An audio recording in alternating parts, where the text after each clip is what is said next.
Oh yeah, what's up and welcome to another edition of Chatt It Up Sports. Follow us all over social media, wherever you utilize social media at Chatt It Up Sports. Also, wherever you get your podcasts as well. Check us out there. 5 stars, nothing less. Make sure you tell a friend.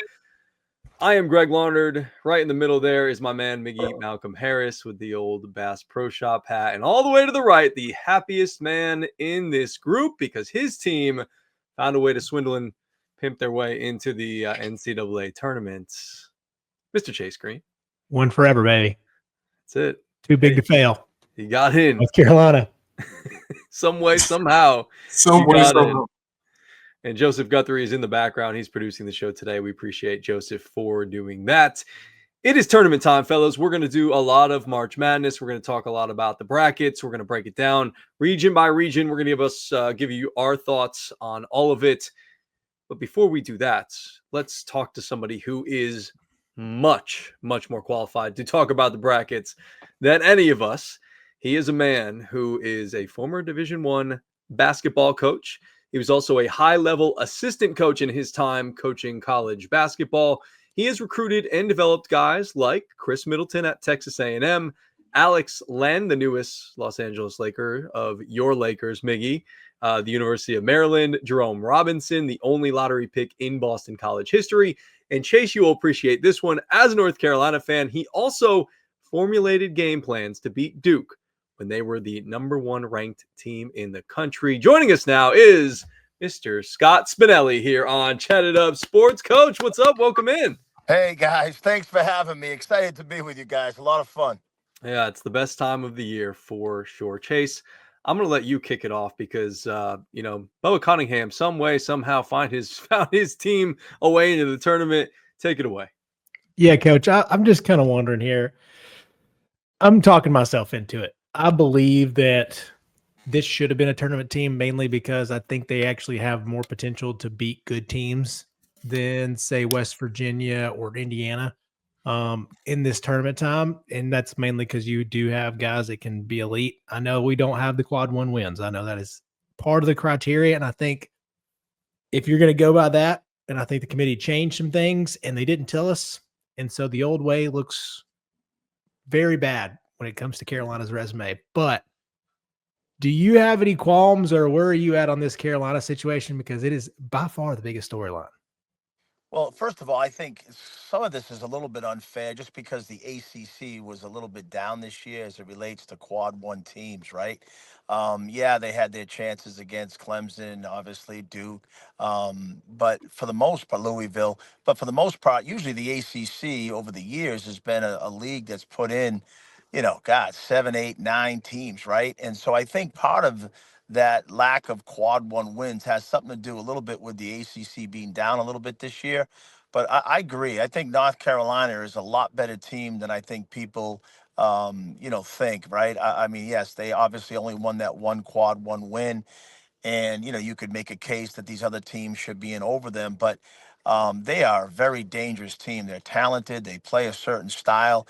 And in the NCAA tournament, guys, you know this. I mean, you win with great guard play in the tournament. And Carolina certainly has great guard play.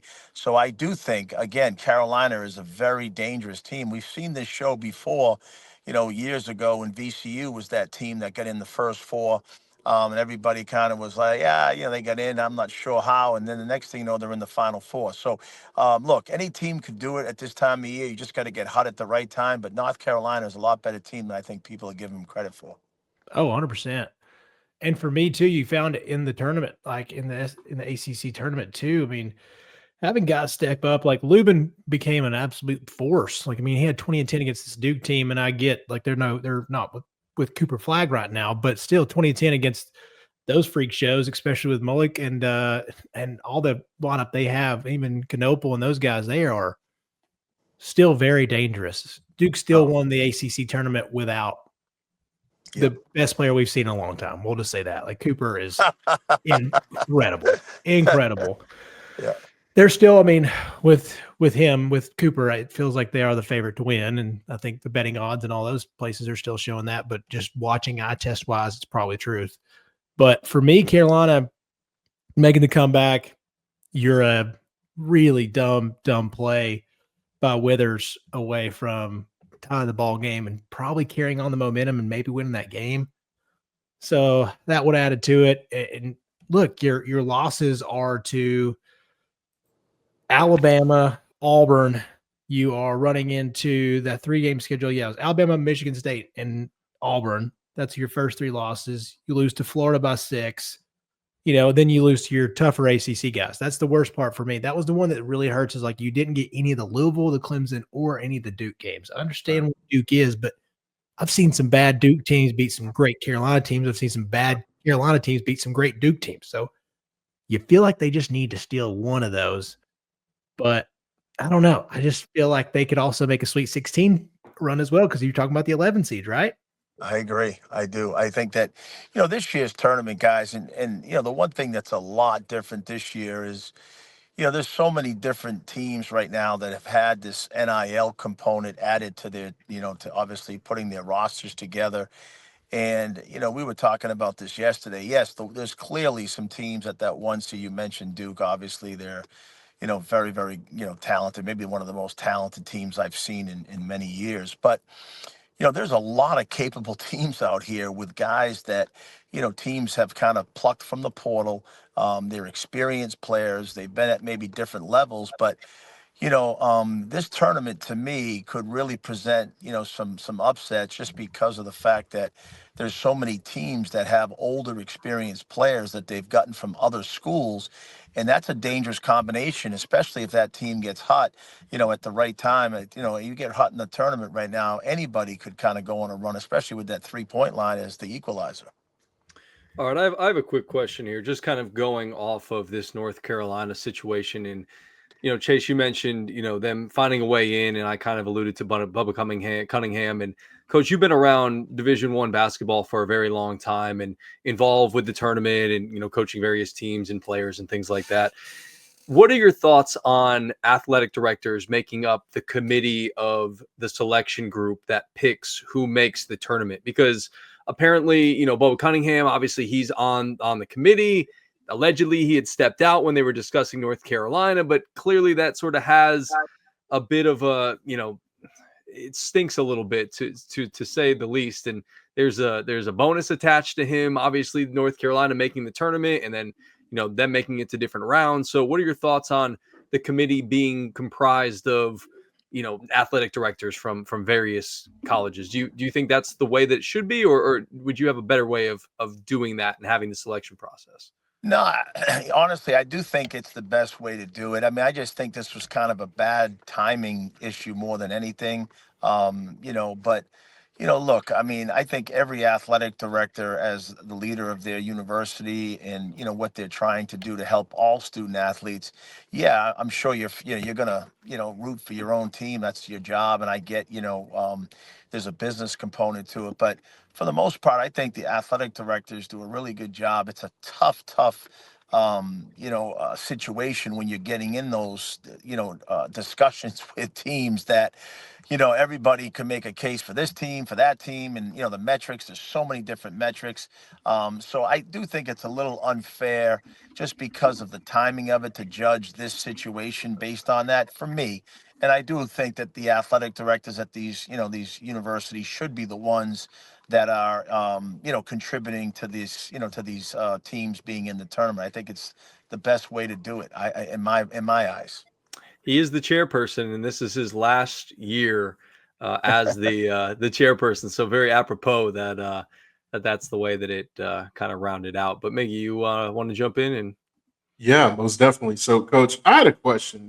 When it comes to adjusting, right, from the regular season to the tournament, what's the biggest thing that you have to get a team ready for in terms of that intense type of environment? Because as you've seen, teams such as like a Virginia have folded, right? But then also Cinderella teams have risen to the occasion. Like, what is that type of timeline and that energy like? Yeah, I wish I had the real formula for that, but I will tell you just some things that I believe to be very, very true once the tournament comes. And first and foremost is you want to be playing your best basketball here, going into the tournament. And that doesn't mean everybody has to win their conference tournament, but you want to be at your best. I think that's first and foremost. The old adage that, great players are made in the off season and great teams are made in season, I think is very true. I think every team, especially at the Division I level, you're going to go through ups and downs during the season, and it's how you deal with those ups and downs that really defines, how good your team's going to be as the season goes. And so that's one thing. The second part of this, I think, as a coach, you go into these tournament games and you want to kind of talk to your guys more about winning each possession. I think the mindset has to be, instead of, hey, we got to win and we got to move on and you got to do this. Look, guys, let's just go out and control what we can control. Let's win one possession at a time on defense. On offense, let's win one possession at a time by executing your part of the play to help the team win. And I think that mindset bodes well, especially in today's climate with so much at stake with NIL money, the social media side of this. I think you've really got to control the temperament and the mindset of the players as it relates to that side of it. Just win each possession.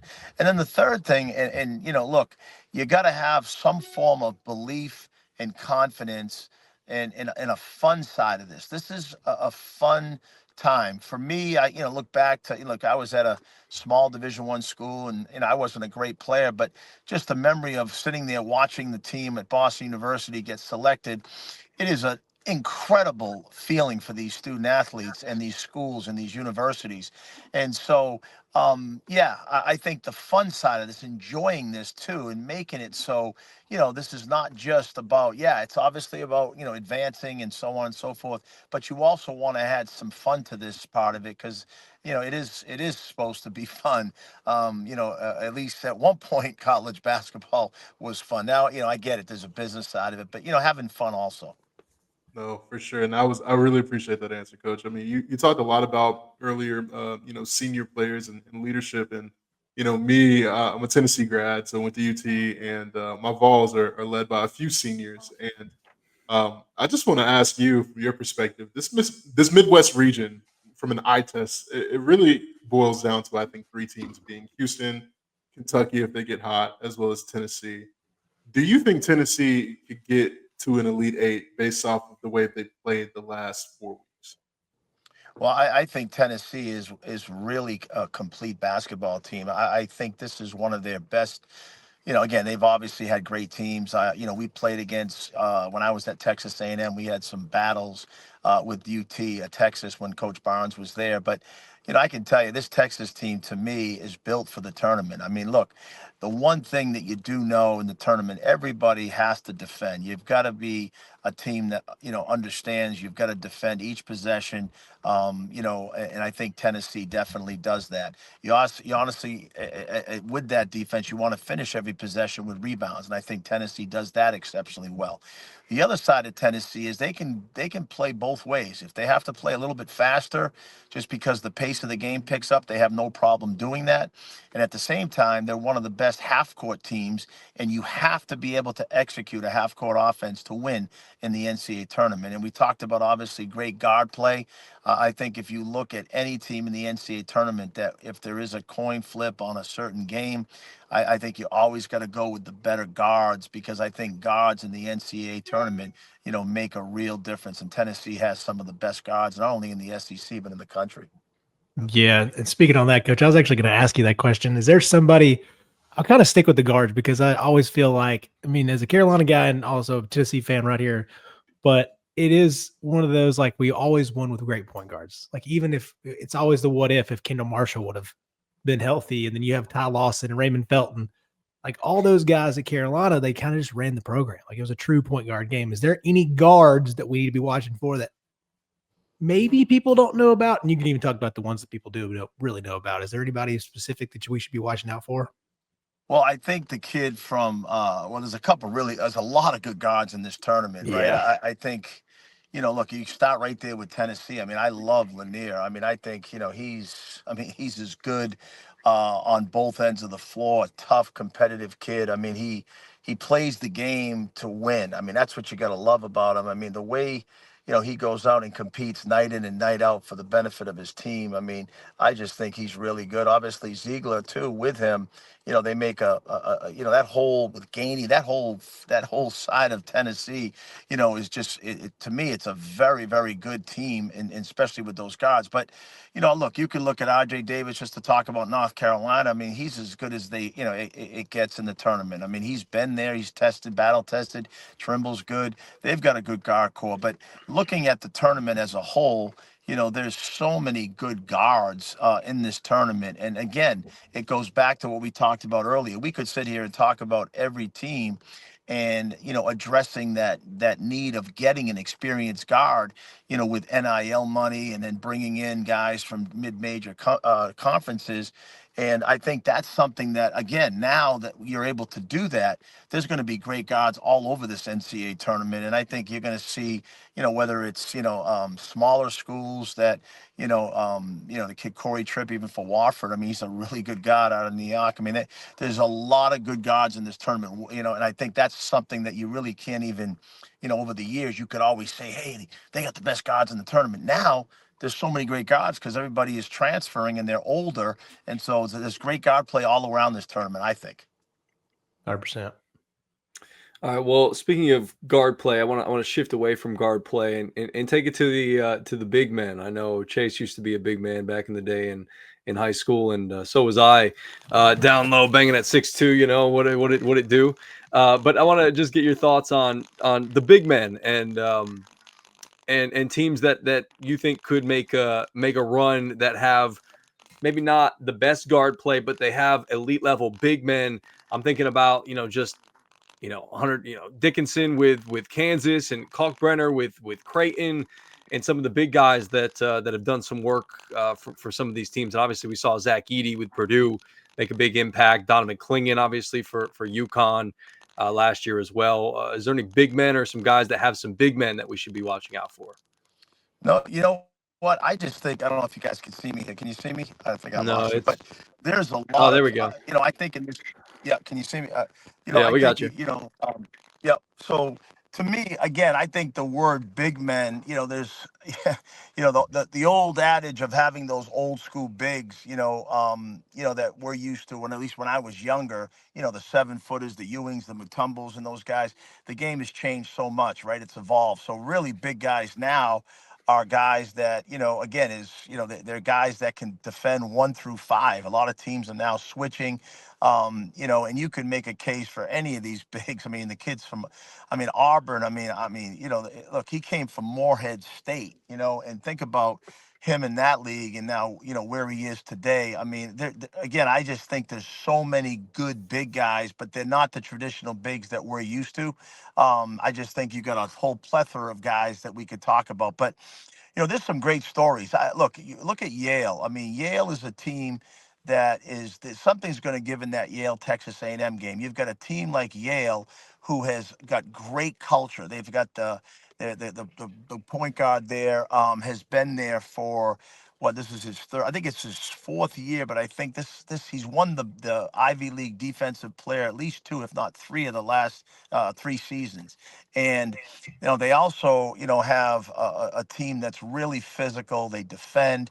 They've got a team that I believe is going to be a very big challenge for Texas A&M. But something's going to give in that game, just because Texas A&M's ability to go to the offensive glass, and they're physical and they're rebounding. But that's an interesting matchup to watch, in that first round. And again, you have old school culture, meaning the teams that we are all used to seeing over the years, where, guys who have been together for 2, 3, 4 years, and you see a team like that, and you automatically say, hey, those are the type of teams to me that are dangerous in tournaments like this, because again, there's a culture, there's a camaraderie, there's a chemistry there, there's a bond, there's a connectivity that, again, no matter how many kids you bring in from the portal and how talented they are, these kids have been together and gone through some ups and downs over the years.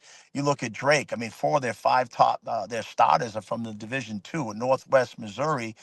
And again, Northwest Missouri in the Division II ranks was, I think they won 4 or 5, three of five, the last 5 or 4 of the 5 last Division II national championships. I mean, so you've got guys from there, Sturts. I mean, you mentioned great guards. I mean, he's as good a guard as there is in the tournament. He came from a Division II school, and he's experienced, he's savvy. I mean, he can do it all. He can pass, he can dribble, he can shoot. He's got great size.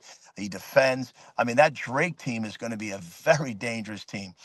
So I think all across this tournament, yes, you have the dominant 1 seeds, and and you could talk about individual players, but I'm more inclined to talk about teams and matchups, because I do think that's going to take precedent in this tournament. You got certain teams like UCLA is playing against a Utah State team. Utah State plays zone. I mean, that's not going to be an easy game for UCLA, just because you're not familiar with playing against a team like that. So much of this is about matchups, to me, more so than it used to be about those dominant players. There's a lot of good players out here. And you guys know, we all thought this when we were younger, right? Like, oh, you're 18, 19, 20.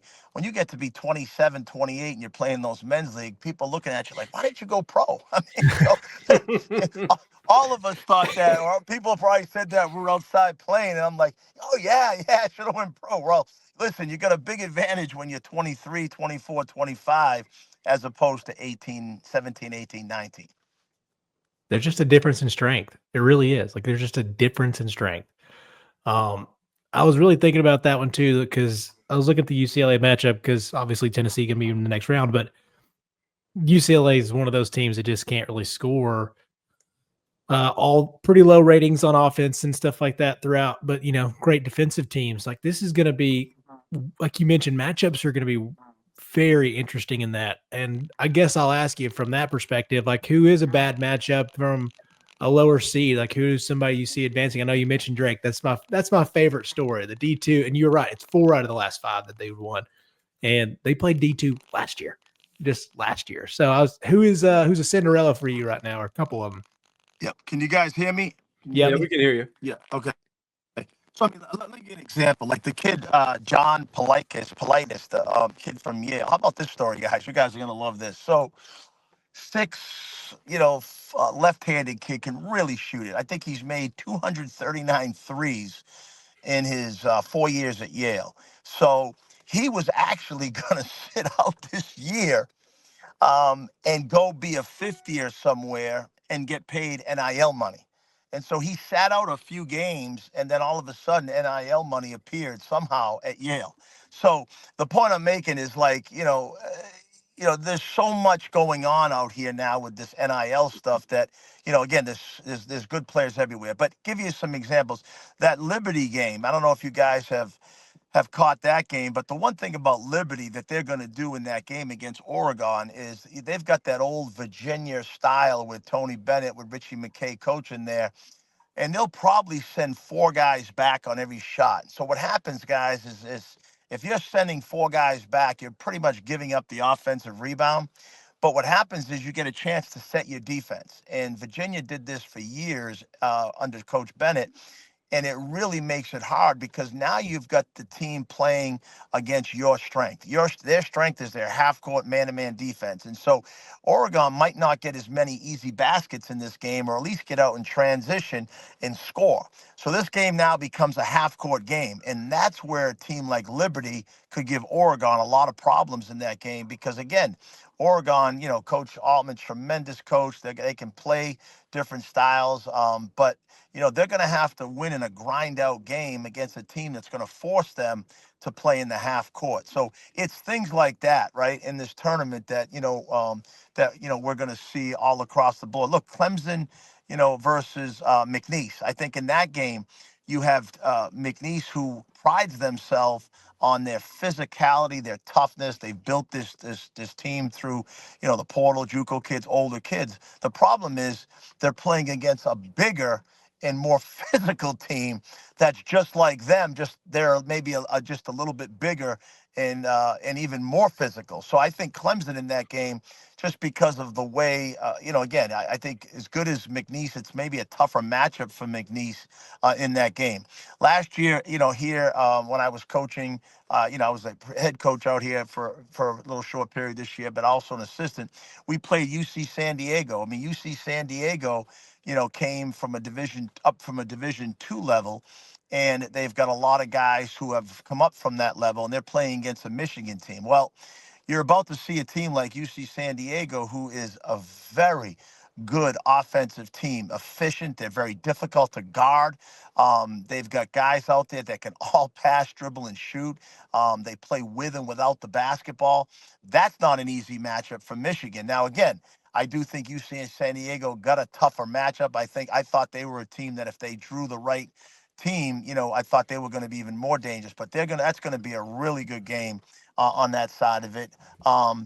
And look, if you could look at a team like St. John's is dominant and they're the hottest team out there, they could easily, with the way, that they're playing right now with confidence, and, they're defending at a high level. They're a team that could be dangerous. But again, Omaha's got cultured guys. They got guys who have been around there, and you worry a little bit, about 3-point shooting. Teams that don't shoot the three in the tournament, or at least haven't shot the three, that sometimes can catch up to you, in a tournament setting like this. I think Gonzaga, in that game, I think they're going to be. This might be their, even though we've seen them at the 1 or the 2 and the 3, and they haven't got to that, where they're trying to go. This could be their, kind of a diamond in the rough type team. I look for Gonzaga here to be a big threat here also in the tournament. Yeah, I have them in my lead out, actually. I think they're very undefeated, and it's one of those like Houston versus Gonzaga is two of the most consistent teams when it comes to just getting to the Sweet 16, and now they got to face each other in 32. So Gonzaga, Mark Few, Nimhard, it's a good combo. It's a good combo, Coach. Yeah, it's a really good combo. And speaking of combos, you just talked a little bit about St. John's, and obviously I want to ask just quickly about the Big East. And I'm a UConn fan, grew up in Connecticut. Dan Hurley obviously has done a fantastic job there at UConn with a bunch of the teams and the recruits and the players that he's brought in the system that he's implemented. Talk to me a little bit about them being an 8 seed and them being in a very, very difficult region. And then just talk a little bit more in depth, if you would, about Rick Pitino and the job that he's done there at St. John's, turning them around quick, fast, and in a hurry. Yeah, let's start with UConn. I mean, look, I think, as Rudy Tomjanovich said, don't ever underestimate the heart of a champion, right? And I think, we're going to see a UConn team here that, I don't think they're going to be phased at all.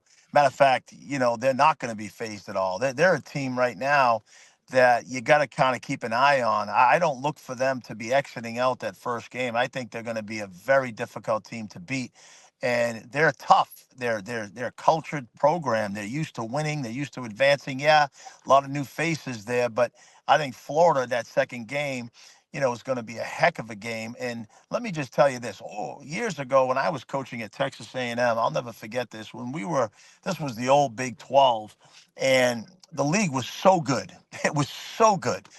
This is when Beasley was at K-State. Mike B. Huggins was there at K-State. Yeah. Obviously, Kansas was really good. We were at Texas A&M. We had the best 4-year win total in Texas A&M history. We had, Chris Middleton, obviously, but DeAndre Jordan. We were really good, right? Josh Carter. And I remember that year, and when everybody was talking about how good the Big 12 was, we beat up on each other so much during the season. By the time we got to the NCAA tournament, we didn't fare as well. And so you got to kind of be mindful a little bit of what's going on with these teams. This SEC is as good a conference as I've ever seen. I mean, in basketball, it is that good. And so those teams have gone at it night in and night out. And you just wonder, again, I'm not sure of this. I will be yet to, we'll see. But does that take a toll on these guys when they get into the tournament, on a stage like this in a 1-game setting? Again, something to keep an eye on, as we go. But, look, you mentioned the job Coach Pitino does. It's so great to have, somebody like that coaching in this day and age. I just think his The way he holds his guys accountable, his passion, his energy at his age. I mean, it's just an inspiration to any coach out there that truly loves what he's doing. And I think for all of us, guys like myself, anybody that's been in the business, you do this because you love to coach, and you can see his passion and how he's inspired those kids. And look, I mean, sometimes it's tough love, but again, that accountability is that side of holding kids accountable is what, again, to me, makes a guy like Coach Pitino who he is, and watch what he does with his teams. It's just remarkable. But yeah, an unbelievable job he's done there at St. John's. Coach, this is my last question for me personally. You've mentioned NIL a lot, and it interests me quite a bit. And I want to take it here because I think you would have great insight. So, say for example, I mean, because it's already happened. I'm just going to use an example close to home in Chattanooga. Rutgers, they missed the tournament, right? And they declined the NIT. You got Dylan Harper as well as Ace Bailey, which are going to be perennial top 5 draft picks. Are you going to start to see boosters and collectives a little less gun shy at these types of schools and not these traditional blue bloods because the results aren't what they want? Or kind of what does that look like, Coach? Well, I tell you, I don't have, I look, I think part of this whole thing, there's going to have to be some form of regulation, right? I mean, this new opt-in that, that the colleges are going to be opting in on in terms of a revenue share. I think, we got to keep your eye on that because that could kind of level the playing field a little bit and just give everybody an equal amount of money. But as far as the NIL side of this, I don't see that going, anywhere. I think anybody out there right now, that's looking at building a team, you want to have as much NIL or as many resources as you can. To your point, I think, again, Coach Peichel's a terrific coach, and sometimes that NIL stuff can work for you as it relates to building a team. But, Right. sometimes when you have those expectations, like you said, of certain guys, look, it goes back to what we talked about. It's a big difference between a 17, 18, 19-year-old kid than a 23, 24, some 25. I mean, older men, young men that are out there who are battle tested. And I think that's what you're seeing, at least that's what I think you saw a little bit that with Rutgers this year, just having some younger guys that again exceptionally talented and NBA talent and so on. But I don't know if that's gonna shy or get these any of the NIL stuff people shying away from that. I just think that you might again everybody has a philosophy and they've got to adhere to that. But NIL is here to stay, and again, you have to figure out how to, manage that. At the same time, you've also got to hold your guys accountable to a standard. The standard is what it is, and kids have to accept that no matter how much NIL money they're getting. This is also about trying to help these young men develop as real, as fathers, as dads, as people later in life too. So accountability does matter. It's very well said, Coach. Yeah, coach. And I guess my last one too is you've had a lot of experience with these guys and going into tournament play, obviously, and from good seeds, bad seeds, it doesn't matter. But what do you kind of gear these guys up for as far as trying to prepare them for what the chaos of the tournament is? Like travel. I mean, your turnaround is 4 or 5 days most of the time, and you're probably leaving really Sunday night or Monday morning, then you're playing on Thursday, and it could be early. And if it's a team like Wisconsin, your game ended at 6 o'clock on Sunday, and you're flying out to Colorado. What was always like the setup to get prepared for that, and how did you kind of gear these guys up? That's a great point. I look, I've always been a proponent of, you kind of want to, and I hate to say this, I know, these conference tournaments. I mean, I think they moved most of them back to where they were ending on Saturday. Now, to your point, there's the Big Ten and there's, the, American Conference. Some of those conferences are still ending on Sunday. But I Gotta think get a that lot of TV them, money in, coach. Gotta get that TV money in. yeah, yeah, right. But I think, if you could get the Saturday championship game, you have enough time. But look, I mean, this is the adrenaline, this is the excitement. that all these kids have worked very hard to get to, throughout the summer, the spring, summer, fall, up to now. And so I think the adrenaline will be flowing. But, I think the more of it's not so much the physical. I think you make a great point. I think the mental side of it is what you got to kind of be a little bit concerned about. And again, it goes back to that point, as you just mentioned. You think about how good of games that there were in the SEC tournament. I mean, like, that could have been as good as the Final Four. I mean, you got, I mean, on any given night, any of those teams in the SEC, could have been easily national champions. So that grind and that mindset of what those guys have had to go through, it's going to be interesting to see. Again, those SEC teams and how they come out, because again, they're as good of a league. I mean, Auburn is ridiculously good. I mean, Alabama. I mean, Kentucky, obviously, Tennessee.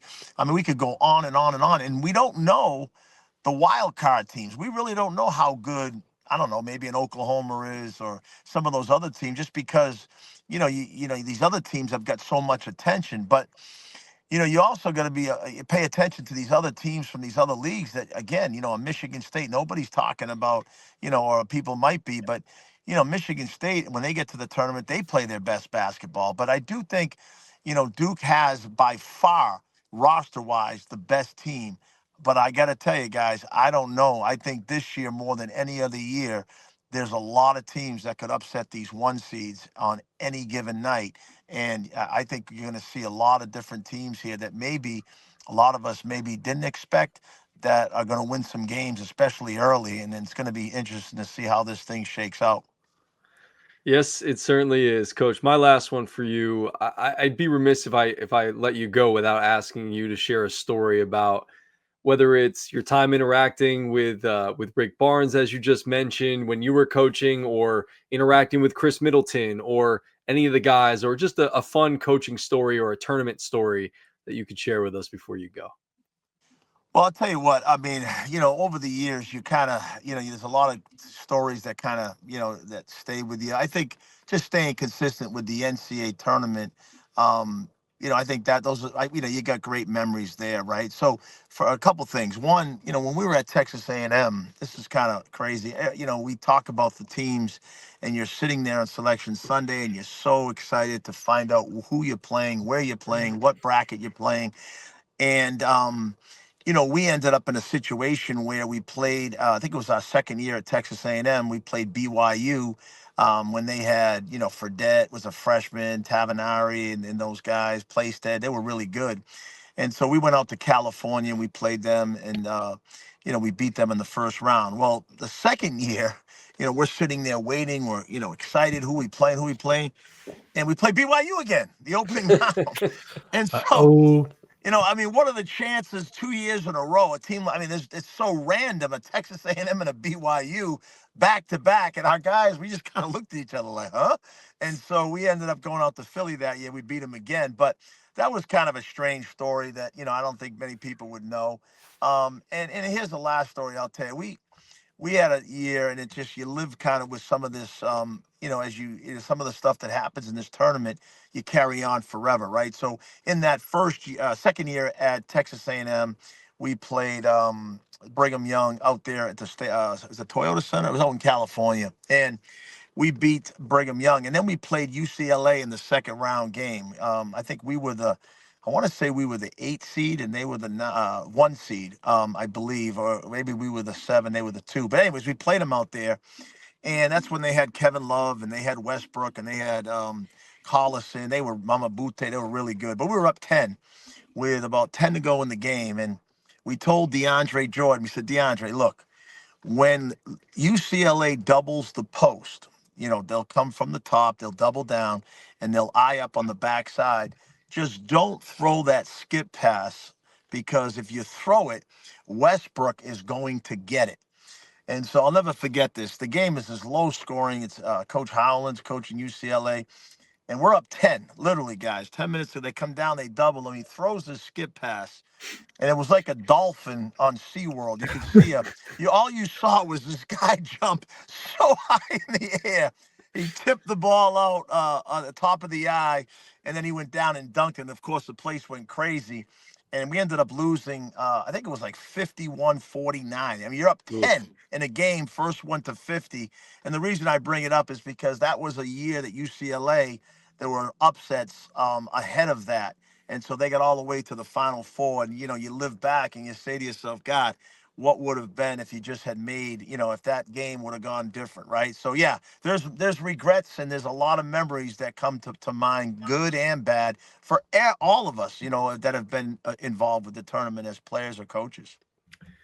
No doubt about it. Scott Spinelli, again, has been our guest here on Chatt It Up Sports. He's a former D1 basketball coach and obviously a high-level assistant as well with a bunch of different places and developing a lot of different players as well. Coach, can't wait to see what's next for you. I know you were just in coaching.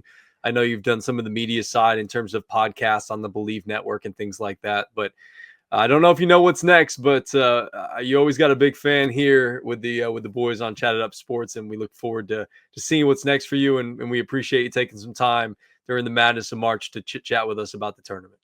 Listen, guys, I have a lot of fun with you guys. Anytime, I appreciate your time, and it's always fun to be with you guys. And you know, I hope to be back where I'm, you know, coaching. You got that passion and energy, and so hopefully we'll be back there at some point. But thanks again for having me, guys. No You're doubt welcome. about it. Be Coach, good, what are you Coach. getting for that workout? What are you getting that post-workout shake-in?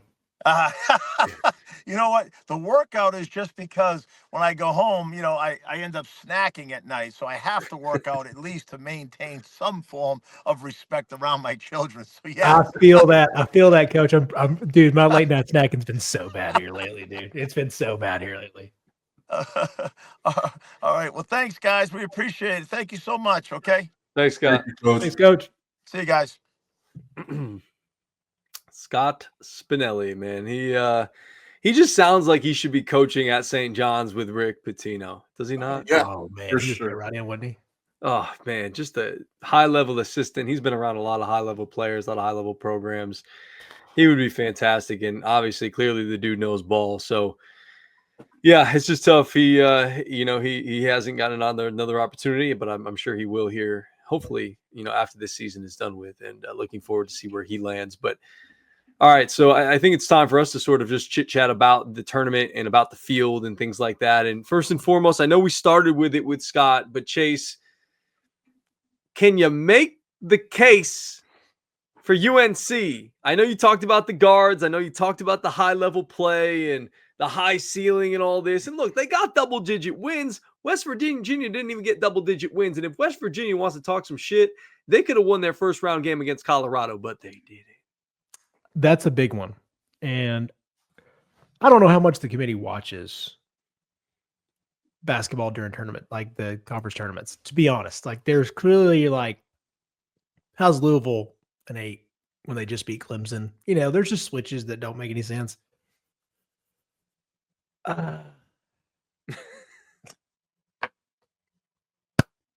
As I mentioned, the only argument you have as a Carolina fan right now is the eye test against good teams.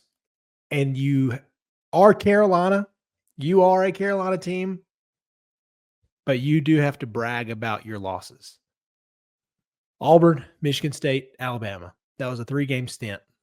You lost by 3 to Michigan State, and Bama pulled it out towards the end. And then you lost to Florida a couple days later. You're losing to really good teams. You're losing to what? 4-1 seeds, 5-1 seeds, or 4-1 seeds and or 3-1 seeds and 2-2 seeds. So it's a tough battle, tough road. Like, you're losing to Duke. You know, you lost to Kansas in a very tough game, one of the best games we watched all year early on. You just got to capitalize in those early games. But for Carolina, I think the run at the end kind of helped them. But the West Virginia, I know they used the injuries to the coach's son. And so with DeFreeze, it's like, man, when you lose that, and people are like, well, they still beat Kansas at Kansas, but Kansas got worse throughout the year. So those wins aren't as good. And for Carolina, you know, down the stretch, after the Clemson blowout, you know, you go on a run. You know, you won basically 10 of your last 12, and you look good.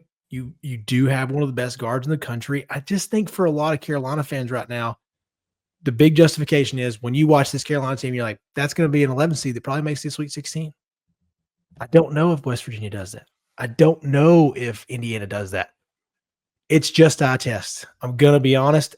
If you're going by the quad 1 wins, they're out. It doesn't make any sense. If that's the stipulations, I think the big miss here is the committee is not telling you what the new version of criteria is for that one. Usually nobody talks about these 11 seeds for more than 5 minutes. They're like, that team got hosed. You'll go back and look at a list of who got snubbed, but that's it. This is by far the biggest storyline because of Cunningham. Now, Carolina has to win. You got to go win at 9-10 technically tonight. So it is very tough to explain, but they did it. Too big to fail, baby. Too big to fail. Now, when you're talking about the injury to DeVries, I know we only played 8 games, but does this sort of have the same stink of like or you know, I don't want to say stink because I mean, look, West Virginia wasn't like a top contender, but I'm thinking about like Florida State in football from last year, like with Jordan Travis getting hurt. Like, I get it's not a great comparison, but it's like one of our better players getting hurt, and hey, they didn't make the tournament. You know, they don't have one of their best players. They're not one of the most deserving teams, you know, to make the college football playoff, which I completely was on that side of that. I didn't think Florida State should have been in the college football playoff. And then with West Virginia, again, look, just beat Colorado and you're in. I think that's it. I mean, they've got some nice wins. Like, that's the thing is like you get what do they have? The 4 or 5 quad 1 wins, but they've also gotten their faces beat in a few times. Like, so it's tough. Like, I don't know. Like you lose to a TCU, you lose to Arizona State. Like, they have some bad losses too. I guess so. I mean, I know what you're saying. It's not like the best comparison in the world. Jordan Travis was Heisman hopeful at that point. I don't think it's that extreme, but I think they were what? I think they were a 500 team or maybe just above 500 without him. So it's like they're fine. Yeah, but I think it's like they're fine. They struggled so much down the stretch. I mean, you look at the middle of the season, they won what 2, 4, 6, 7 games in a row, and then it was like they ended up going on a 3-game losing streak, and then it was win 1, lose 1, win 1, lose 1, a couple of losses in a row. Then it was again win, lose, win, lose, win, lose, like just so much inconsistency. And again, it's about how you finish. Where North Carolina, they finished the season winning what 8 out of the last 10 games and losing by 3 in the ACC tournament to, again, the Cooper Flagless Duke team, but a Duke team nonetheless, who's still one of the best teams in the land. Yeah, it's just a potential. I think when it comes to those 11 seeds, you kind of put them in as like, well, who's really playing well? Like who would make this tournament good? I'm going to say that. I think that's a big part of it. I think Carolina is a team. It's like, who makes this tournament better? The Carolina team right now in the last 10 games. That's a fun team. You got even who's coming along. You actually have a big that's scoring. RJ, Cadeau, Jackson, like that's going to be fun. Like those guys are going to score. I really do. I think, sure, they could lose Tuesday night, 9-10, but they could also go on a run and beat some really good teams. I think these matchups. Ole Miss is a pretty good team. Don't get me wrong. They beat some good teams along the way. They're in the SEC. They're hooping. But Carolina could also beat them. It's just because like that 11 seed thing goes on. Like, what was it? The Syracuse team that went on the run to the Elite Eight, it's like, or final, they went to the Final Four. There's like 3 ACC teams. Yeah. So you just never know. But I think this Carolina team, when you play on a Tuesday, you get the jitters out earlier than everybody else. You shoot a little bit. You're not going too much further. I think they go from like Dayton to Columbus. So it's not that far. And you're playing free too. It's just like we know, like we could go home right now. Yeah. Like for real. Like, everybody knows that in the back of their heads, like, this is do or die. But like the first two, like that's do or die, Yeah. And the entire country is watching. Everybody. Because it's especially now with the old apps you can download, it's like it's just a little easier. It's just a little easier. And so it's one of those things like Carolina, I hate to say this. You can even tell from the pictures. They're like, dude, I can't believe we got in. Like you can see on their social media, be like, yeah. It's crazy because I mean we all know why, right? It's the brand. This is a Brand. business, baby. Like they're not. If UNC and yes, to Chase's point, I was so anti UNC being in this tournament until you really just made your point of looking at all right, we've lost 3 1 seeds and 2 seeds. It just hasn't really been broken down like that. Yeah. It's, So. I mean, it's tough like that. I mean, because I hate having to use losses, but it's just the fact of the matter. Like they tried to play their best. And then as coach talked about, the ACC was down. This was a terrible Florida State team. This is a pretty terrible Syracuse team in my mind. You know, you don't even have your randoms. Like Wake's fine. You know, they're fine. They were 4 seed in the ACC tournament. Pitt's not very good. You know, but then, you know, your Clemson's couldn't handle that one. Couldn't beat Duke. It's like, daggum, man, you got to steal one of those, but win down the end, man. Like, and it looks better. It just looks better. I think I was listening to some guys, and a lot of these reporters are talking about, you could tell there wasn't a lot of people on the committee watching ball. So at this point, they're like, look at Carolina. They've been winning.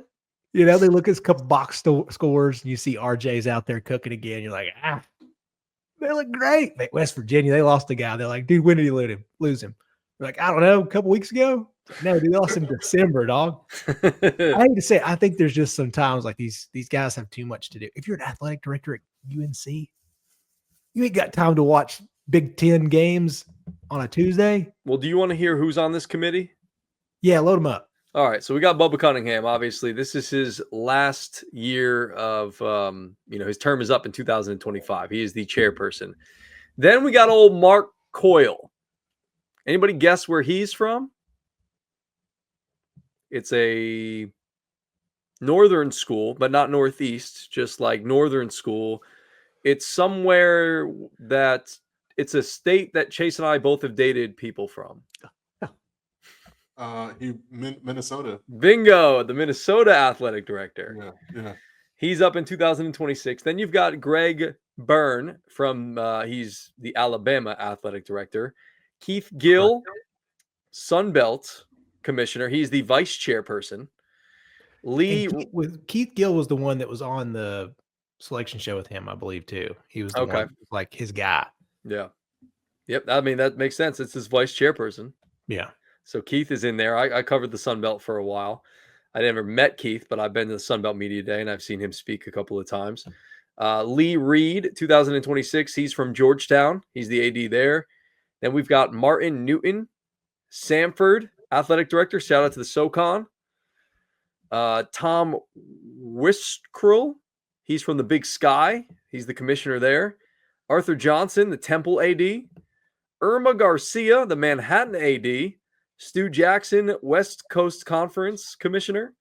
And then you've got Zach Lassiter, the Abilene Christian AD, and then Chad Weiberg, the Oklahoma State athletic director. I was going to make y'all guess all those, but I was like, there's too many. That's going to take way too long. Too long. But are you surprised by like the places? Abilene Christian is Manhattan. That's saying something. Yeah. What? Both of those were like the two that I was like, Manhattan? Yeah. Interesting.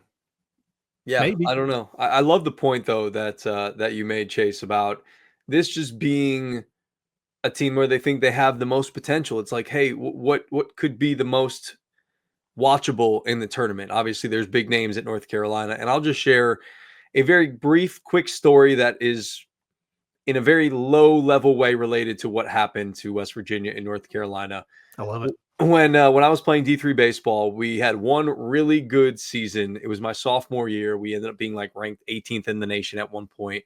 We had a big like 18-game winning streak early in the year. We had 30 wins on the season. Went into the conference tournament as the number 2 seed. Ended up losing in the conference tournament in the first round, and then ended up having to face the number 1 seed because the 4 seed had a dude who threw 95 miles an hour, shut down the number 1 seed in Cortland, and then we ended up losing to Cortland. So we didn't get any wins in the conference tournament. Well, then the rain and Mother Nature decided to intervene. The team that ended up beating us ended up getting named like the tournament champions because they ended up beating the other team that beat the 1 seed. And so they took an at-large bid away. And then obviously the 1 seed was getting one. And then it was between us and then the other team that beat us.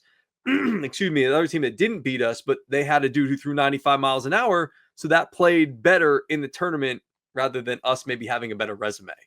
So I get it. I hated it for us, but I now looking back at it, can kind of get some distance from it. I understand it. Yeah, when you have the ACC's second leading scorer of all time, Yeah, it's tough to turn him down.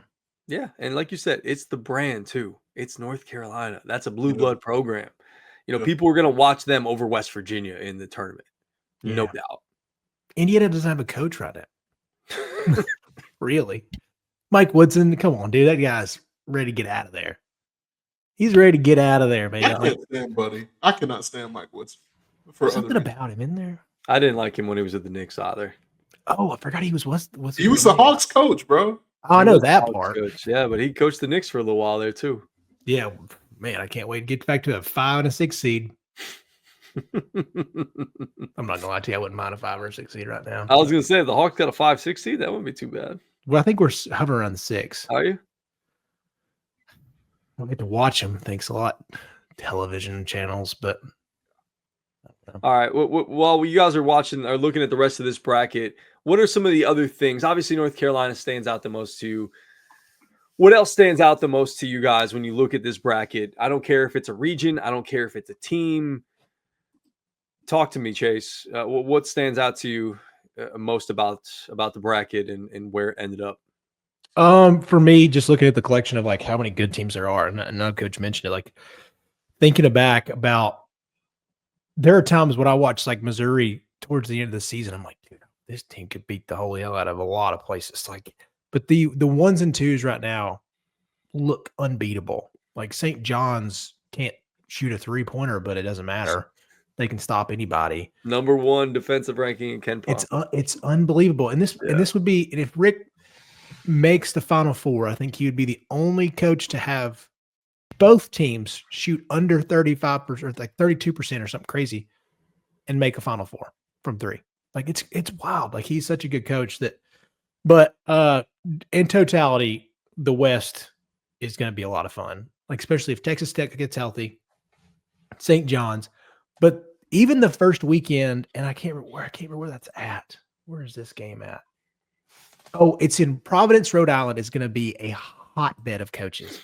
You have Bill Self versus Cal, and then you have St. John's with Rick Pitino. But the favorite part of this is Omaha is the team that's going viral on social media because they do the whole like elbow drops and stuff on the trash cans. So this is going to be like Rhode Island's going to be lit, as the kids would say. That's a favorite. They still say that? I think so. I don't know. I don't think I've heard it around the college campus in a while, but yeah. I was gonna say I don't think I've heard that either. What do they say now? I know it's not the same thing, but I'm just saying I know yeet is possible. Yeet, popular. yeah. Yo, what do they say, Miggy? You're running. We sound like fathers, man. We sound like old men. We are. We are kinda. I am at least. I'm gonna have to get back to y'all, man. I've been in logistics land, man. I haven't kept my ears to the street. That's true. Well, I mean, also, you're always on campuses. You're on campuses, but everybody's professional around you. Everybody's like, "Hello, sir," and I'm like, "Please stop sounding like Chat back me GPT. up." To your point, Chase, the West, crazy. My sleeper in that, and I know you're gonna look at me crazy. Memphis is gonna have something to say.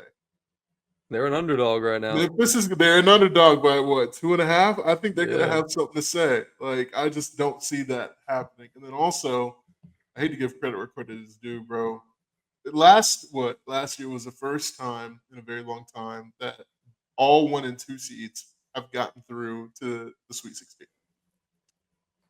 That ain't gonna happen this year. That ain't gonna happen. And I think the West is where it's not gonna happen. Really? Yeah. Who do you I'm have? telling you, UConn, as much as I give Hurley absolute crap for it, there was a reason he was in line to be the coach of, to me, one of the top organizations in sports. I'm telling you, if there's a team that can get Florida, it's UConn. If there's one team in here that can get Florida because they play disciplined, they play physical, and they don't turn the ball over, it's UConn. I love your optimism. I don't feel it as much as you do. And this kind of feels like, and Joseph is listening in the background, and if he wants to jump in and chime in to corroborate this story, he can. But I remember walking to the teddy bear toss with Hits 96 at the arena earlier this year, whenever we did that in December. I don't even remember what month it was, the teddy bear toss. But I guess it was 2024. But we were walking and he was asking me about UConn because I was talking to him about being able to watch the games. And I said, man, they just don't have that same feel, that same juice. It's like after you, as a Georgia fan, won back-to-back national championships, this is like, hey, everybody's graduated. Like the D-line is good, but it's still not as deep as it was. It's not as good as it was. The secondary is not as good. Wide receivers can't catch like they used to, like. Yeah. So it's just like it feels like that to me with UConn. Like, yeah, like great. I'm really happy. The back-to-back national champions beating everybody by double digits was amazing. I mean, it was an incredible run. I hope to God you're right, Mig. But I personally am a little bit pessimistic on Dan Hurley. I think they'll win this first round game, but then having an opportunity to go and face Florida. I mean, I saw what they just did to Tennessee. That was tough. And Tennessee is a better defensive team, a much better defensive team than UConn is. That's where they struggle a little bit, is their defense. They can score it a little bit now, but you get past Oklahoma and you have to deal with Florida, the way they can defend and play defense. I mean, look, they don't have Donovan Clingan. They don't have, I don't remember the other big man's name there that was there a couple of years ago as well. But yeah, they're just not as deep as they used to be. They have some good pieces, and if they get hot, of course, it's like anybody in the tournament. They can go on a run. And Dan Hurley, heart of the champion, as Coach said with Rudy Tomjanovich. But yeah, I'm not as bullish on UConn, unfortunately. Hope you guys get a better whistle than my Tennessee Vols. My goodness, you ain't kidding. Hopefully, you guys get a better whistle because that. How do y'all feel about Tennessee where they sit right now? They got to be one of the best, if not the best, 2 seed. I'm cool with it. Yeah. CG, what about you? I'm with you. Doesn't it feel like? I really feel like we have the best path as far as like. Yeah. I feel like we would have a better path as this too than having to go all the way out west. Like, because the West is brutal. Like, I mean, if you'd had to face UConn second round or Oklahoma again, like We would have got. That sucks, dude. That really We would sucks. have got. So I like this path better. I mean, maybe I'm wrong in that situation, but you got to feel good about it, don't you, Mig? Yeah, I mean, take a look. I mean, realistically, St. John's is in there. I mean, you also got. Would have loved the little Memphis matchup, though. I think that would have been great for basketball For the state. because they've been dunking for a couple years. But yeah, we'll see about it. No, I mean, it's Florida's to lose, but like, if St. John's, if they could just shoot a little better, y'all, I promise you, they would make some noise. But Patino, they'll be ready. They'll be ready. They'll be ready. Well, that's the thing is like if Texas Tech gets healthy too, man, they're nasty. They're nasty. JT Toppin's gross. Big 12 player of the year. Like they're going to be so good. Like that whole bracket down there at the bottom. But also, as Coach mentioned, Drake's just a story, dude. I'm taking the over on that Missouri Drake game. I don't care about nothing else. It's going to be fun at least. I mean, that boy is going to be 99-96. Couple D2 hoopers out there. Boy. Bennett Sturtz is legit. Dude's a 6'4" guard. Yeah. Yeah, they can play. Have you seen him? I mean, it really looks like they just like pulled a team out of the tournament, in the summertime. Yeah. Hey, y'all come here. Yeah. Bunch of white dudes that kind of have sneaky handles. For sure. Can absolutely running T-Rack at UT. Yeah, they're perfect switches on screens. Dude, it's gonna be fun. Like that's another part. It's like I hate it for that's a crappy setup for Missouri. Like, Yeah. Drake's a tough 11, bro. I mean, it's just a tough setup for anybody in the West. Like the West is like the region of death. Like you talk about group of death in like soccer. The West is like the region of death. You mentioned it, Chase, the amount of Hall of Fame level head coaches, 4 head coaches who've already won national championships in the West. You've got 3 of the 6 30 wins teams are in the West. It's wild out there. I mean, that is a tough bracket, tough region. Yeah, and I mean, like Grand Canyon had really good success last year in Yeah. the tournament, and they're also right there. Like, I we would could think see really Grand good Canyon there. versus Drake. Oof. I don't know if that, I mean, it would take a while for them to get Oh, I'm to. sorry. I was thinking like, Colorado State. That's what. Sorry. Okay, there you Yeah, go. I was Grand gonna Canyon say, versus Colorado State. Like, you yes, could yes, see yes. that the 12-13 right there. Yeah, absolutely. Both of surprising. those teams could win. Like another like low seeded matchup I was looking at earlier today that could potentially happen that I've heard a lot of buzz about. Akron potentially beating Arizona, and then Liberty beating Oregon, as Coach called them. Yeah. Oh, speaking of low seeded teams, did y'all see the High Point Selection Sunday thing? No. Mm-mm. Dude, go watch their Selection Sunday. That place was awesome. They had the whole arena filled, like the whole students' body was there. It was awesome. And supposedly that's one of them, as Pat McAfee said today, good time schools. They have a lot of fun there Those on the good weekend. times. So looks like High Point. I mean, they're big. And dude, listen earlier too, making a good point. Wow, can't remember the guy's name I was listening to earlier. But anyways, he was talking about High Point's one of those schools that, remember back in the day, like when we'd watch a 13 seed, they'd have like a 6-foot guard and a 6'2" shooting guard. That doesn't happen anymore. Yeah. There's a guy on High Point, true 6'8" wing, can play defense, definitely going to transfer up next year, but they've got him right now. Like, Hey, they've got if he wants guys to that come can on to really Tennessee, play. that would be great. We're going to need a lot, buddy. Yeah, that's what I'm saying. You guys think Rick stays if we have I was success? just gonna ask that. Oh, okay. I do think he stays. He seemed, watching the post game after they beat Auburn, he still seems like he's got a little fire in the belly. Mig? No. I think needs to be it. Needs to be it. It'd be interesting to see what happens after that.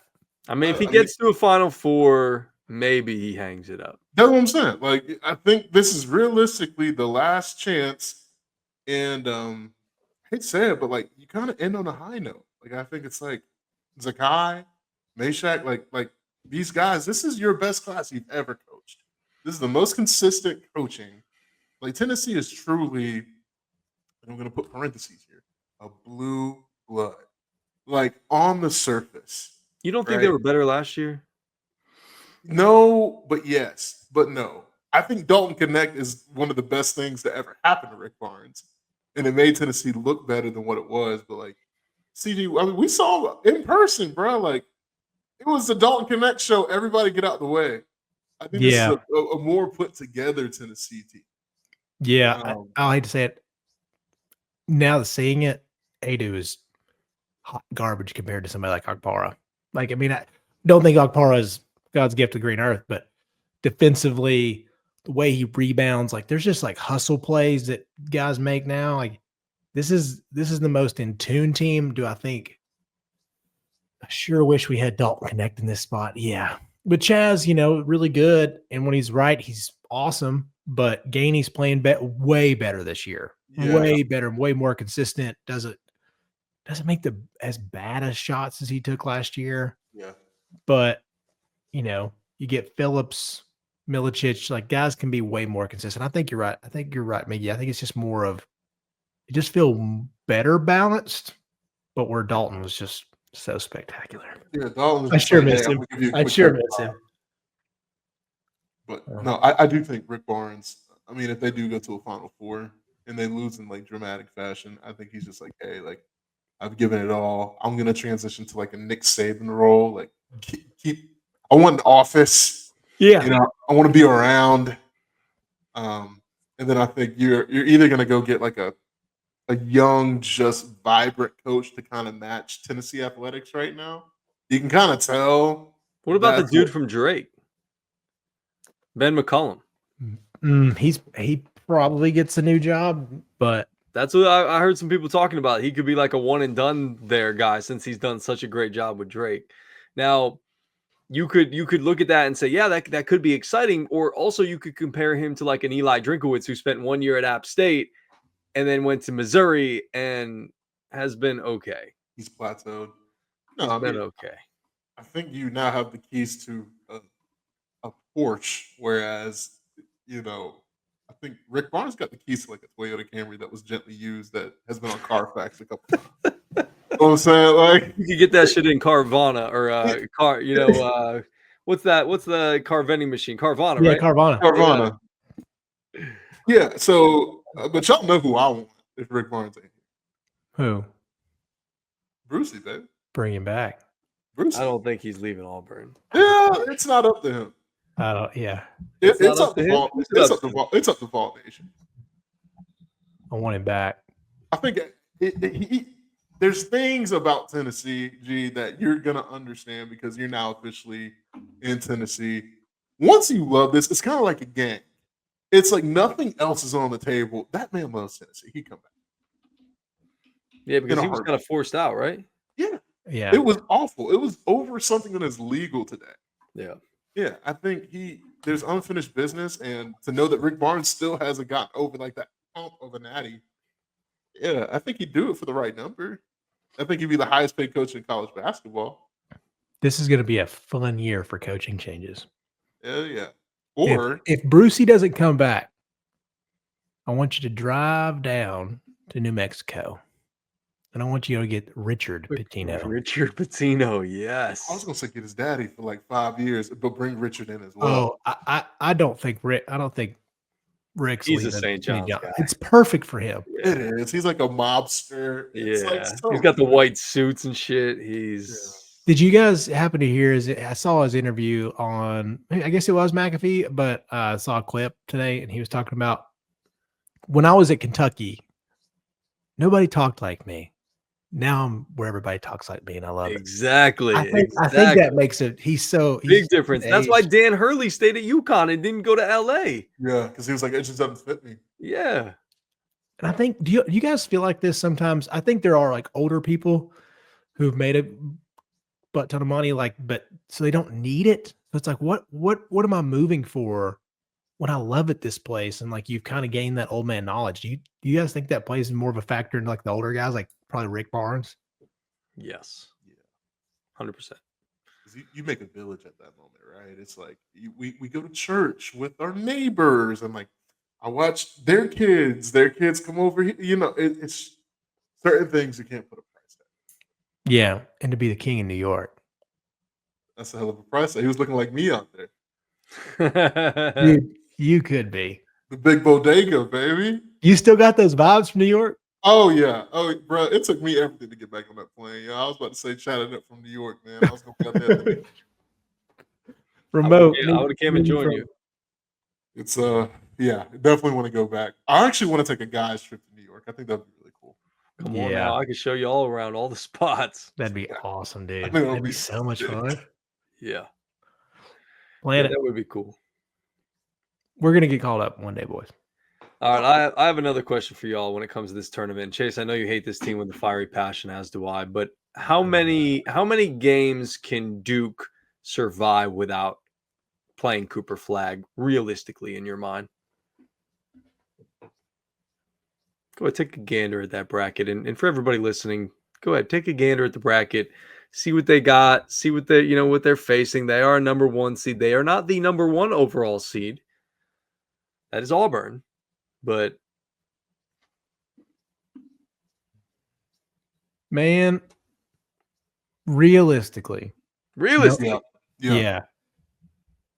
they might be able to get through one, offense- 2, 3 games. And I know this is the battle between his heart and more of just a screw you Chase pick, but GT Baylor versus Duke. I think Baylor beats Mississippi State.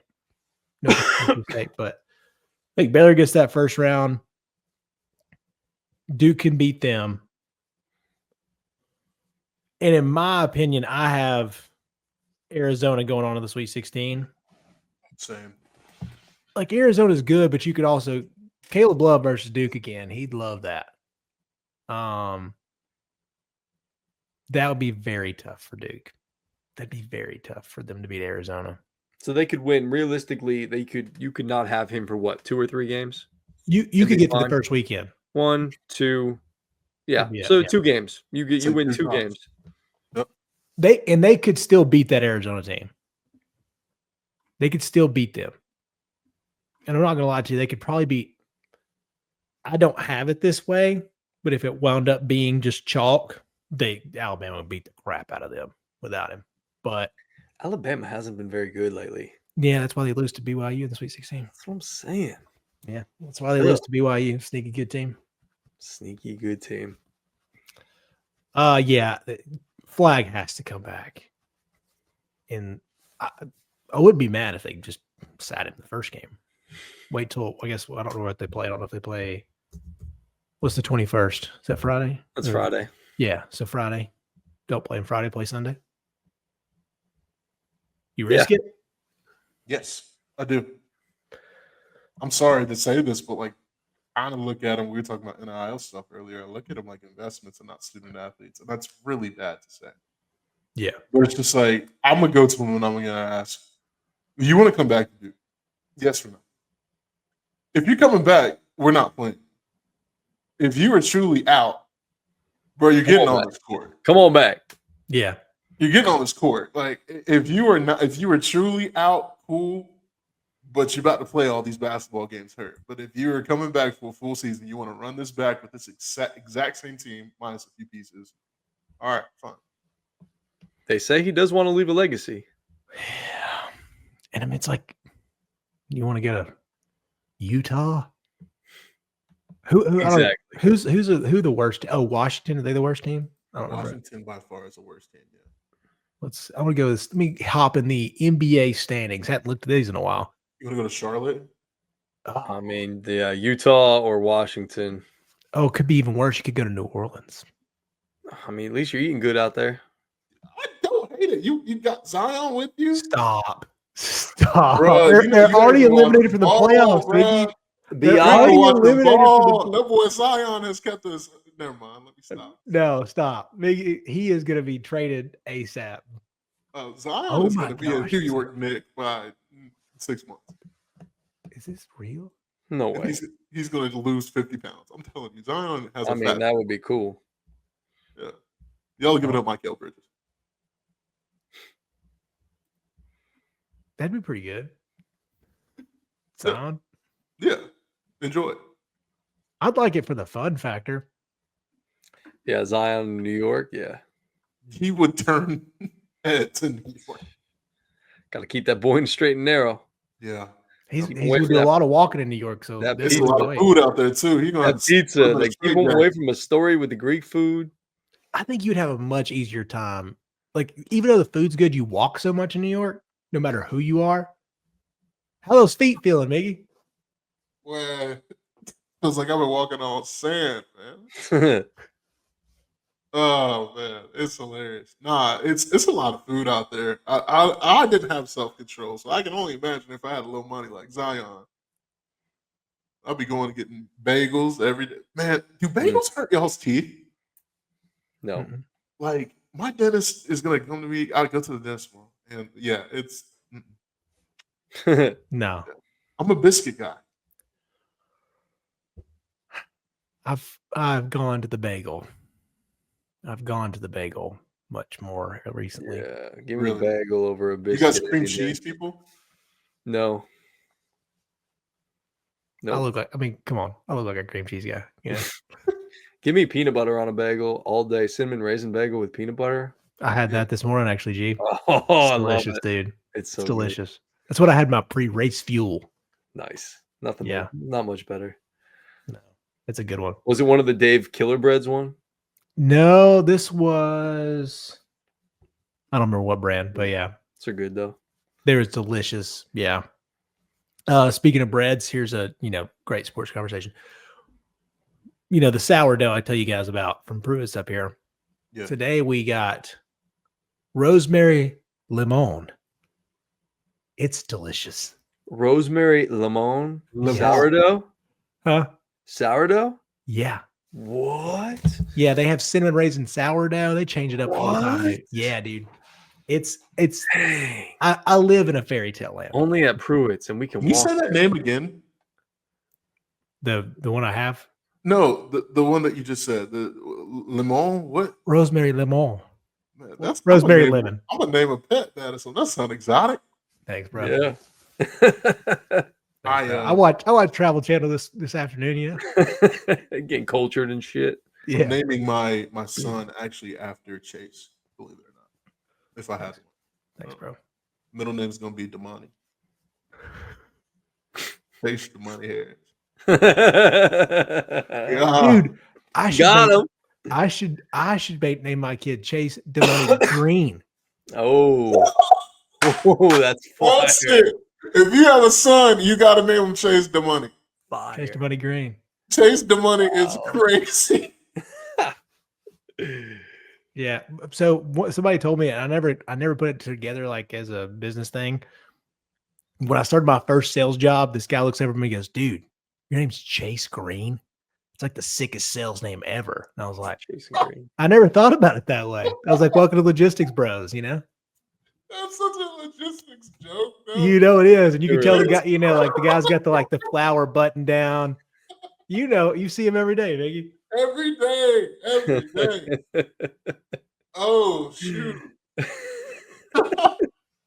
Yeah. Oh, my God. That's a Garrett Tolleyism, if I've ever heard it. Yeah, I missed that guy. For sure. Yeah, For shout out sure. to GT, man. Yeah, we miss you. Take care of Love business. it. Little Pip. Looking cute as hell today. Mm-hmm. Sure was, and always. Oh, Anybody else got anything on the NCAA tournament, the bracket, everything that's going on? I Tennessee don't. baseball's 20-0. they're so good. We got both men's and women's Chattanooga basketball teams playing in the NCAA. Oh, not really the NCAA, but the NIT tournament. The Mhm. women are going to host a game at 2:00 on Saturday at the Roundhouse. The Oh, men are going up the road to Murfreesboro at Middle Tennessee. That'll be a good matchup. That'll be a good matchup. Yeah, that'll be fun. I'm a little disappointed. You know, softball is going to have a big matchup in our own right. We start conference play this week. We're playing our rivals, UNCG, team that we eliminated from the conference tournament last. You going? You on the road? No, it's here. It's here, baby. It's Okay. here. It's at Frost Stadium, Saturday and Sunday. And you can come out tonight if you want against Kennesaw State, 5:30, first pitch. First 75 through the door, get a replica rings. I mean, you can't quite get this bad boy, but you can get something close You to can get it. close to it. You know what I'm Get saying? close to it. Yeah. That's a good. Yeah, it is. Yeah, it is. So you get your replica rings today if you want to come on by the stadium. Take I that. do have a shout out, though. It's kind of Chattanooga related. Okay. Shout out to the Bradley Central Barretts, specifically Kamore Fields, repeat women's basketball doing their thing. Dude, They're good. She's good. They're good as a mug. They dominated. I mean, they blew out Bartlett, dog. They blew the doors off. They've been blowing out everybody. It's But not even it's not even close. Record breaking, dog. Record breaking. Like that's a program right there. Man, that's a player. Yeah. Yeah. Do we know where she's going? Is she committed to somewhere yet? She is not committed at all. I think she's only like a sophomore or a junior. She's a junior. She's taking her time. She's got offers out of the wazoo. So that'll be an interesting decision that her and her mama are going to have to make in the next 12 months. Yeah, I'm sure Coach, what is it, Kelly is going to try to keep her in the state of Tennessee. Yeah, but Sure hope so. there's some people knocking, though. Man. There's a lot of people knocking. Coach Kelly's gonna have to do a real good job. I didn't realize it was this bad. I thought it was a little bit better than this. They beat Bartlett 70-28. Yeah, it's the biggest blowout by 1 point in state championship history. Wow. 70-28.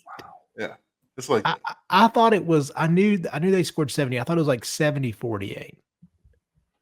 70-28. Wow. Okay. They used to do that. They used to do that to a us. sophomore, I want to say. Yeah. So she's got time. It's unbelievable. Yeah. That's one of the best high school programs in the country right now. Yeah, they're insane. Third straight, state title, 9th overall for the Barretts. Just They were so. I mean, it was a different breed. Like even whenever I was there, like you would walk in and see their girls, and like they could beat us. Dude, I was like, I can't guard their post. To be honest with you, they're taller than me. They have 2 of them. They can shoot. I was like, I can't shoot. They were good. They've always been good. Times will never stop. Terrence Oglesby. Even the guys were tears back then. But Crazy. Yeah, that's my one shout out, man. I love it. What was I gonna say? Shout out to the Cincinnati Bengals for paying a lot of money to wide receivers. Jamar Chase, fat daddy contract, highest non-QB salary ever. T. Higgins got $100 million. He did pay that man finally. Highest number 2 of all time. Yeah, that's what they needed to do. No. Yes. No. If I'm Devontae Smith, I am pissed off to the world right now. Why? Because Devontae Smith might be better than T. Higgins, bro. There's no way. Jordan Addison, like, what do you pay made Jordan it this far without one of these takes? There's no way. Bro, y'all got to stop putting T. Higgins on this pedestal, bro. I'm sorry. When T. Higgins is healthy, he's real good. Yeah, he ain't better than Drake London. I didn't say that. I'm just saying. I didn't say that. You talking about Devonta Smith? I didn't. There was no mention of Drake London. Devonta Smith, to me, this has messed up wide receivers' mentality. Like, this is going to bite a lot of teams in the butt because the Bengals have shown that this can be done. All right. You basically got a 1A, a 1 and a 1A. Yeah. Not a lot of teams can boast that. But what do you do defensively?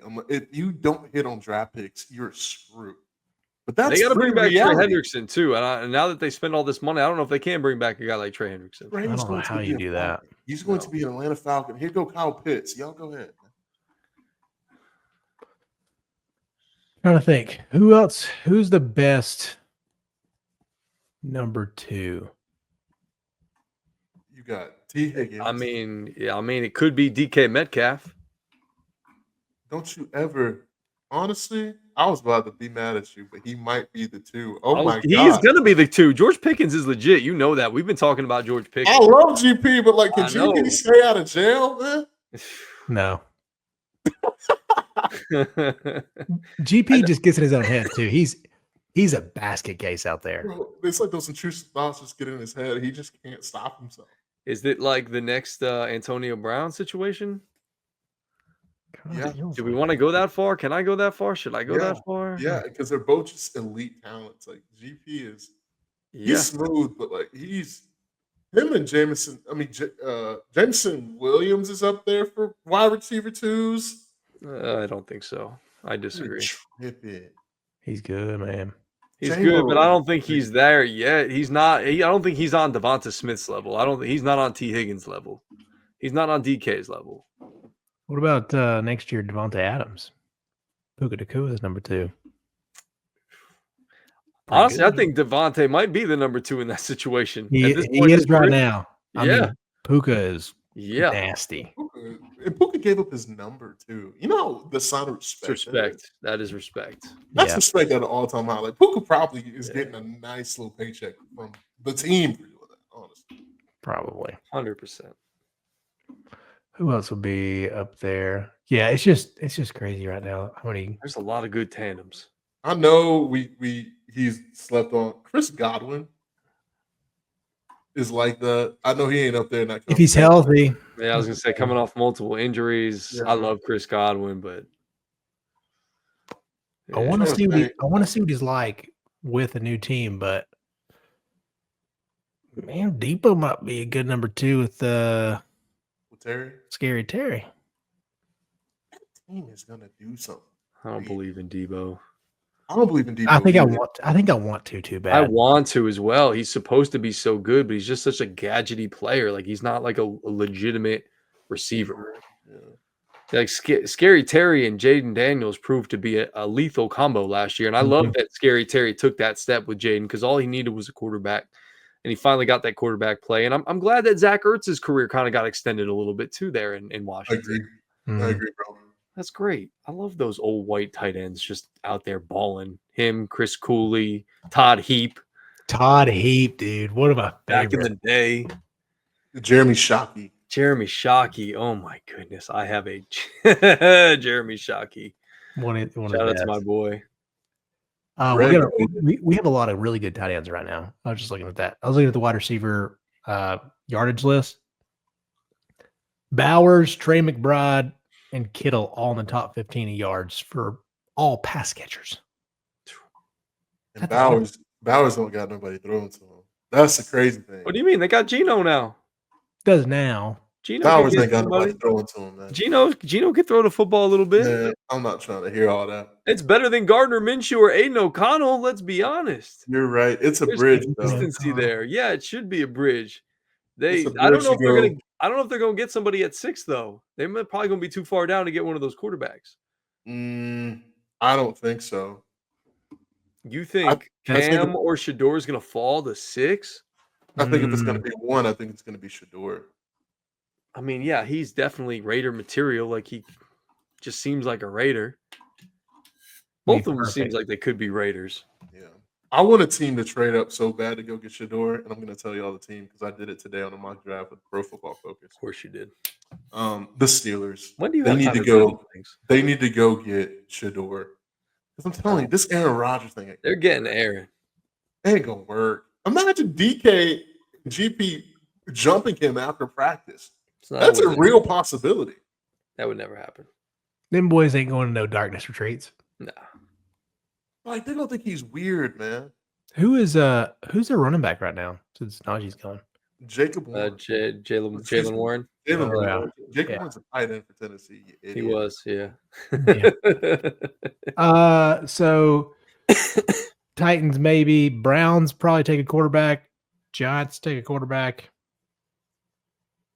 I think you got Kenny Pickett for a reason. So you could pair up my man from Penn State, Abdul Carter, and Myles Garrett in his rec games. That's what I would do.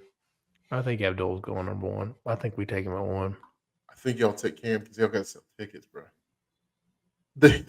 Y'all got to sell tickets. And Will Levis is under center again. Ain't nobody gonna be at the games. We might have to like give tickets away.